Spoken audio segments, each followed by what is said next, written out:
Hey everybody, it's Jason Blaha here, and today I thought I would chat with you guys a little bit about the whole topic of taking professional sports and creating both tested and untested divisions. And I've heard a lot of people discuss this in the past. So let me put on my +5 out of weaponsmithing, work on scaling up my crafting a little bit, and let's talk about this. All right. This comes up a lot, and I'm someone who's been around a bit of drug testing, done my share of strength sports, everything else. And have been around people who cheat on drug testing for everything from powerlifting to college football, everything else. And what people don't understand with this concept, they're like, hey, this would be great. Why don't we just resolve all the cheating and then we let athletes be the best they can possibly be. Let's just create 2 divisions of everything, football, basketball, baseball, the Olympics, right? And we can have one group that can use whatever they want and another group that will be drug tested still, right? And that will fix the problems of the cheating. And I think people need to step back and look at that and realize that that actually won't stop people from cheating in the drug tested divisions. A lot of people say, what? What do you mean?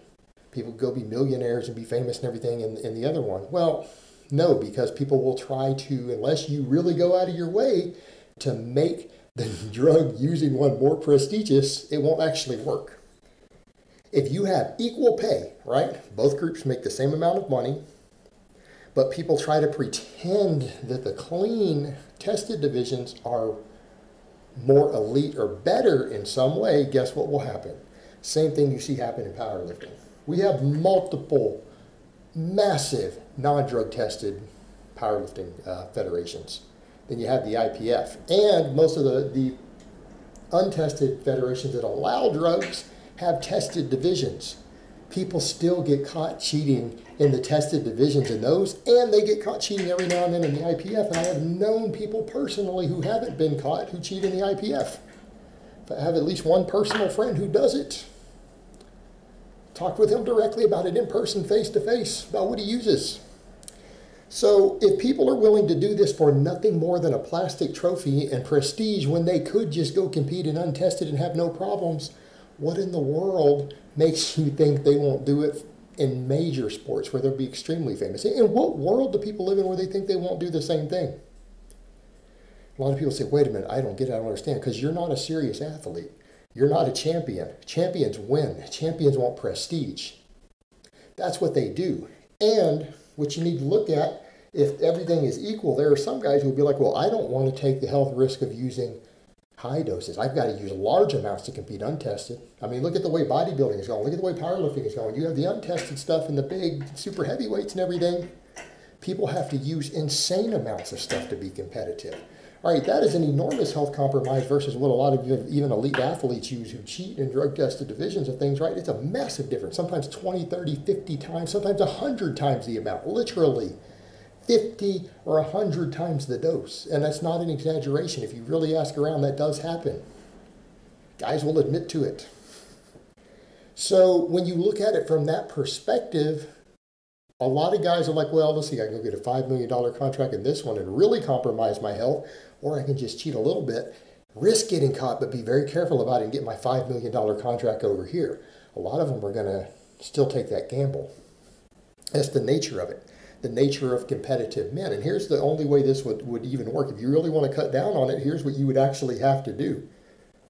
All media outlets would actually have to treat them like they're the same. In other words, or even maybe make the other guy slightly more prestigious. They'll say, well, you know, they've done better. They have better scores. And this guy jumps higher. Yeah, sure, he uses drugs, but he's still better, right? You would have to have the media actually hype up the guys who are on stuff. And they would probably need to be paid more money. In other words, you would need to make sure that there were rules in place that the people who compete in the tested divisions, that a bunch of the money has to go to the drug testing. So maybe they have to be paid 10 or 20% less, right? They have to be paid less. And the guys who use stuff have to be paid more. A lot of people would be like, well, that doesn't make sense. That would encourage it.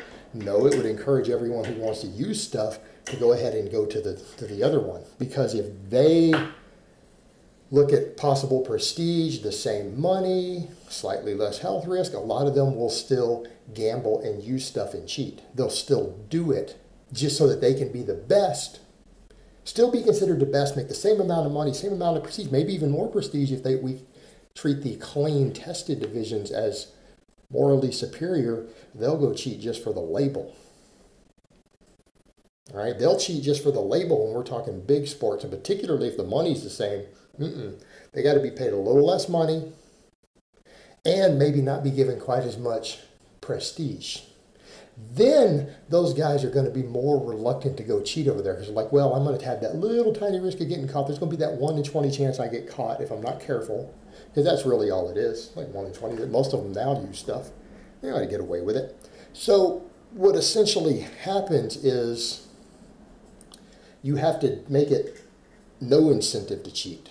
Meaning if they really want to just use some stuff and put stuff in their body, that they really will get more out of it in terms of prestige and money for going to the other one. Right? That's the way you have to spin it. Now, the downside is that it undoes all the political reasons why we make this stuff illegal. And I don't think this stuff should be illegal personally.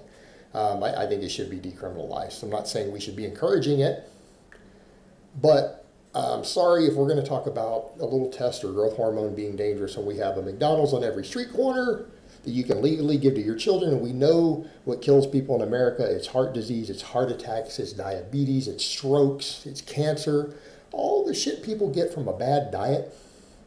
All right, they're going to get that much quicker from a bad diet eating garbage than they are from using modest or moderate amounts of these things. The abusers, maybe not. The guys who are abusing stuff are going to be as bad off. Who are using really large amounts. Yeah, they're going to be as bad as the person who uses McDonald's every day. But, the thing is, in society right now, we don't do that, do we?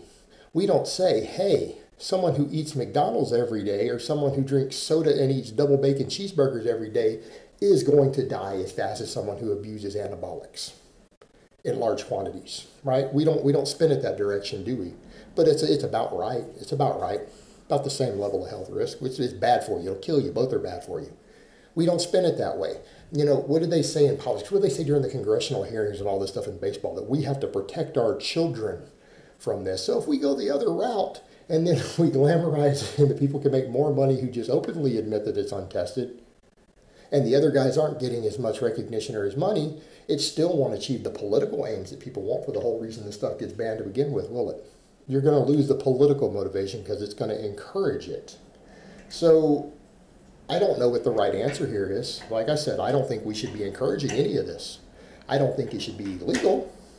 I don't think it should be illegal the way that it is, but I certainly don't think we should be encouraging it. I don't think we should be encouraging teenagers by any means to be using any of this stuff. In fact, I think it should remain illegal for teenagers even if we legalize it. Because it is really bad for them. It is a bad idea. It is stupid. We should not be letting them get access to it. For the same reasons we don't want 15 and 16-year-olds getting hold of, a fifth of whiskey, right? Probably not a good idea. Not in their best interest. And they're not old enough to make those sort of decisions. They're teenagers, right?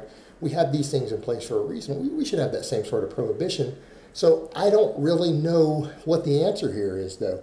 But I can tell you right now, having been around things like powerlifting, where I see people cheat who have the option right now to step out of the untested and go compete, in the untested divisions, who use stuff still and go cheat on their drug test. I know guys who do it. I've seen it. And we see guys get caught all the time. And I know guys personally who cheat.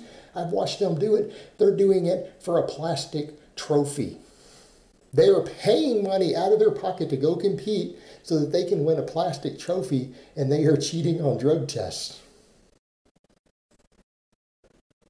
When they actually had the option to just go compete in divisions that aren't tested at all, and federations that aren't tested, they still do it. So I really don't think just making everything equal and having a division of each one, that's not going to solve the problem of cheating. I don't know that that's the answer. I don't know. Maybe here's the other answer. Here's the other answer. Why don't we stop propping up professional athletes as heroes?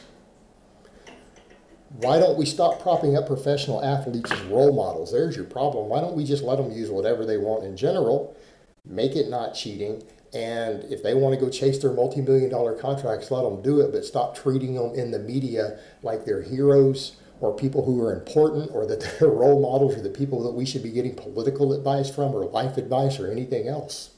How about we stop doing that? And if you want to stop encouraging kids to use stuff because they find out their heroes did it, maybe stop treating them like they're heroes. They're just athletes at the end of the day.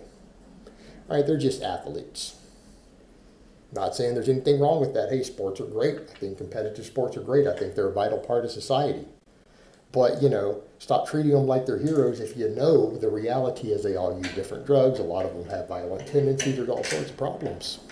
Right there, maybe there's your solution. If you don't want to encourage kids to use this stuff, stop treating football players and basketball players and baseball players like they are living gods.